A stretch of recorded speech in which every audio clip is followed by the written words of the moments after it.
But this plane sees action everywhere. No one knows about it. You know, it's one of the forgotten heroes of the RAF in the Second World War. It's a thing of wonder, isn't it? That's incredible. Wow.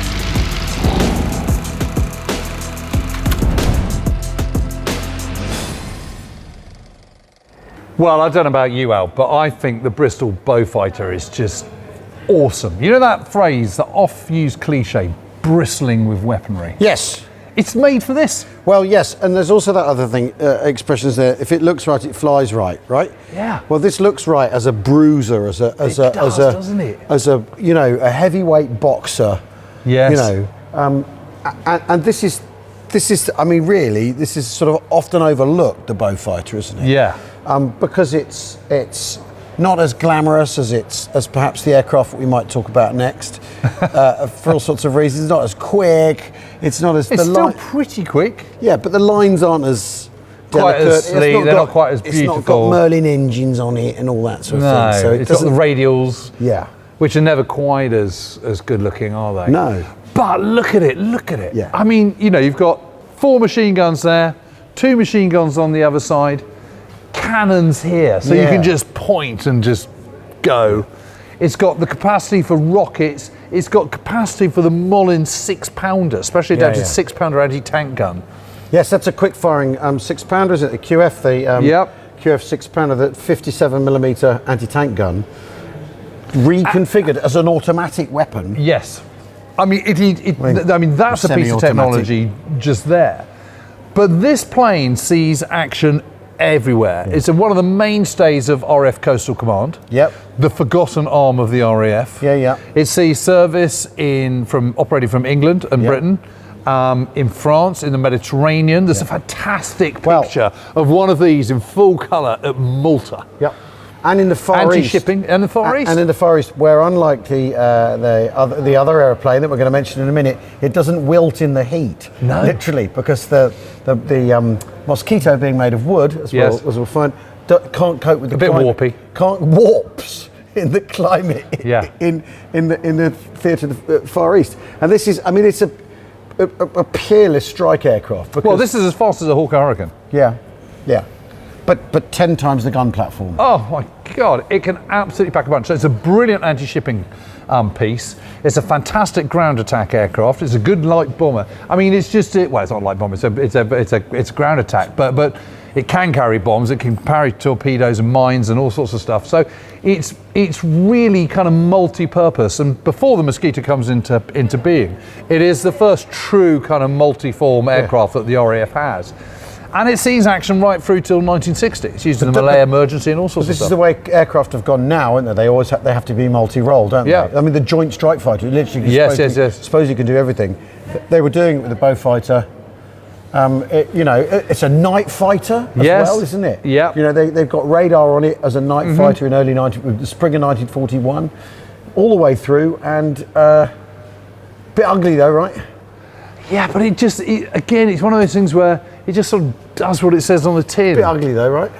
Yeah, but awesome. I mean, it's quick, the same speed as a Hurricane, right? But 10 times the gun platform is the point, isn't it? Yeah, it really is just armed to the gunnels. Yeah. And it's not as fast as a Mosquito, but in a ground attack role or an air-to-sea attack role, it's plenty fast enough. I mean, it's a chunky monkey, let's be honest now. Yeah. It's not, this isn't a beauty competition aeroplane, right? It's not a beauty competition airplane, but it is, what I love about it is its solidness, how mean it looks. It just looks like a sort of angry hornet, doesn't it? You know what it reminds me of, what it's remembered of right now? What? Spike, the dog in Tom and Jerry cartoon. Yes. The jowls like that. Yeah. That's my boy. Yeah, that's the one. Yeah, that's what it is. It's a Spike of the RAF. Yeah, and the invasion stripes. Which is a reminder that it's used in so many different theatres and so many different roles. No one knows about it. You know, it's one of the forgotten heroes of the RAF in the Second World War. Right. Well, I love it. I think it's absolutely brilliant. And every time I come to RAF Hendon, brilliant museum by the way. Yeah. I always come over here. Give it a little nod. Give it a little salute. Is the Beaufort, which was, yeah, I'm not interested in that. Well, which it was developed from. Yeah, I know, but I don't like it. No, but I think it's really interesting that Bristol go back and go, actually, no, what we need to do is hone it, make it more rugged, make it simplify, and you know, the engines are quite clearly powerful and reliable. Yep. Also, I mean, the other thing, this is, you know, because it's not got Merlin engines, it's not taking a bite out of the Merlin engine pie, is it? No. In terms of production. No.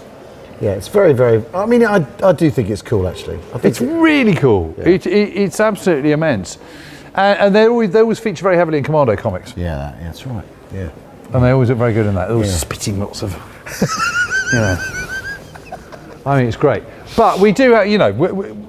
It does have to be compared to its slightly more famous cousin. It's more glamorous cousin, yeah. And I think the Mosquito is over that away. The Havilland Mosquito. Yeah, is that away. So should we go over there? Yeah, why not? All right. It's not beautiful though, this plane, is it? It's not beautiful, but it's cool. It is ugly. Okay, we're comparing the Beaufighter with the Mosquito. I mean, there's no comparison, is there really? Now we're here. So now you're admitting the Beaufighter's not that No, I love sexy. the Beaufighter. No, the Beaufighter is that sexy, but it's just not as sleek and feline and and wonderful as the Mosquito. It just isn't. You see, it has a role. You try to do this dispassionate thing where you're being subjective, and then you come here and you just look at it. Yeah. Basically, no, it's a gorgeous. My legs aircraft. turn to jelly. I mean, it's interesting. It's noticeably neater and smaller and tidier than the Beaufighter. And looks faster. Yeah, it does. And do you know what it is? By about 100 miles an hour. I know. I mean, that's quite a big difference. Yeah, I mean, 410, 420 miles an hour this can go. Explaining this plane to people, though, the idea that it can fly so high and fast it doesn't need any protection. That sounds in itself like too good to be true, but it is true. But yeah. I mean, you know, it comes a cropper when it gets too low. I mean, you know, and it gets in range again. I mean, unbelievably fast. It can do literally everything you want it to do. Yeah. It can carry the same payload as a B-17. Yes, it's a B-17. We're at RAF Hendon, by the way. The RAF Museum at Hendon. There's a B-17 just behind us. And the idea that great big monster of an aeroplane, with its enormous tail and bristling with armament, can deliver not the same payload as this Mozzie.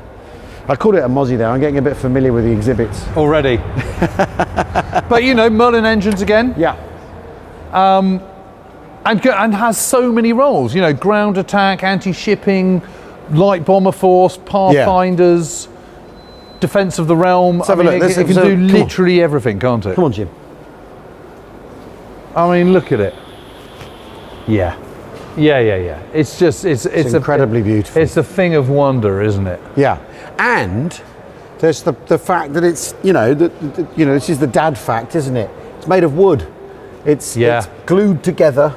It's, there are metal parts to it. Which means you can bring the furniture industry into it. Yes, metal wings. I mean, let's be reasonable here. Yeah. But that also means it has a lower radar footprint. Yes. So it's sort of stealthy. Before anyone was talking about that. But you're right. It is absurd to think that this carries the same payload as this. Yeah. Absolutely bonkers. Well, and for a quarter of the crew, and for half the engines. Yeah. You know. No, fifth of the crew. Fifth of the crew. Well, there we are even. Right. Yeah. Well, it depends. You can sometimes have a third guy in this, can't you? Sometimes. Can you squeeze them in? I think you just about. Well, it depends on the configuration, I think. Yeah. And many different variants as well. Yeah. And used all over. Again, it's a truly global fighter bomber. Yeah. I mean, just incredible. I absolutely love the Mosquito. God, wouldn't it be good to see one? Yeah. I mean, it's so nearly there. There's one in America. I think one in New Zealand. Yeah. Well, we were ages ago. We went and taxied around in one, didn't we? Yeah, that was fun. It was great fun. The noise of it. Yeah. The sound of it. Yeah. But I think what's interesting about this is that de Havilland, it's a private company in Hertfordshire. Yeah. It's his own money that he puts into the spec. There's a spec, and the Air Ministry say, all right, fine. What do you mean it's going to fly high and fast and not need any protection? So they insist on a turret, And in the first prototype, there's provision for the turret Yes. in the aircraft, even though that'll take 50 knots off it, make it more expensive and all that sort of thing. And de Havilland, he perseveres with the type, and once they get it flying, the Air Ministry are like, oh my God, this is amazing. We've got to get our hands on But this one of the thing. reasons it gets sort of held back a little bit is because of the 5 aircraft type that they're making in 1940. They're trying to sort of streamline everything, which is a very sensible idea at the time.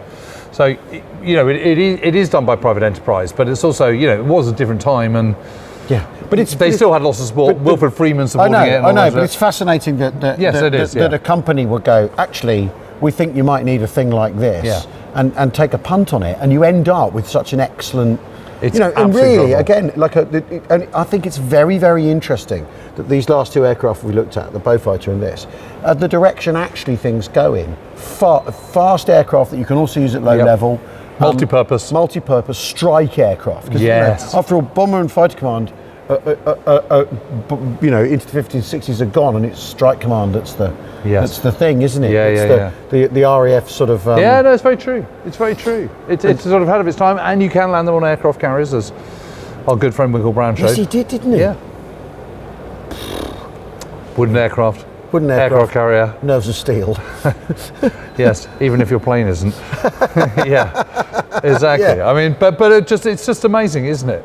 And fantastic to see, but they do need to be flying. Yep. Get one into the air, people. Well, if enough of you like and subscribe, we'll build one. How about that? Yeah, there's a pitch. Yeah, I love it.